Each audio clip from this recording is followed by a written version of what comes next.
1978 পয়লা জুলাই আমার জন্ম। দেখতে দেখতে গুটি গুটি পায়ে আমি 47তম বর্ষে পদার্পণ করেছি। ছোট্টবেলায় জন্মদিন যেভাবেই পালন হতো পায়েস কেক দিয়ে, আজও তার কোনো ব্যতিক্রম হয়নি। আজও পায়েস কেক সাথে একটা নতুন জিনিস সংযোজন হয়েছে, মিষ্টি। তখন গ্রামে আমাদের কোনো মিষ্টির ব্যবস্থা ছিল না। জন্মদিন মানেই পায়েস। পার্থক্য এখন একটু হয়েছে। আগে পায়েস মা রান্না করতো, এখন আমার স্ত্রী সকাল থেকে পরিশ্রম করে নিজে হাতে পায়েস বানিয়েছে। কেক,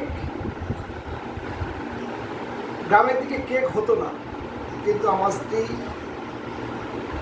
সকাল থেকেই জন্মদিনের উপহার হিসাবে নিজে হাতে কেক বানিয়েছে।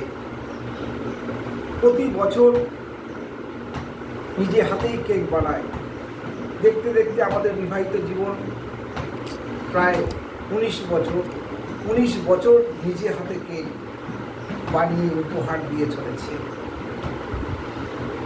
জন্মদিনে আমার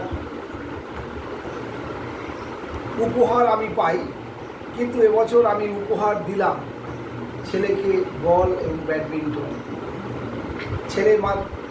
ছেলে খুব খুশি যে জন্মদিনে উপহার পেয়ে।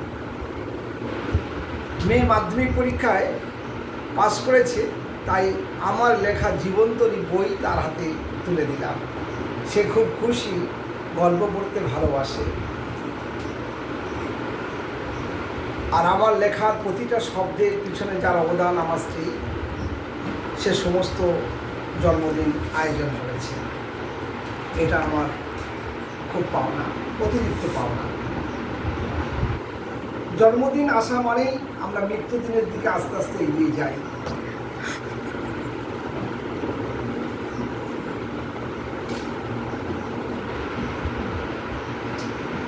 আবার পরের বছর অপেক্ষা, কবে জন্মদিন হবে।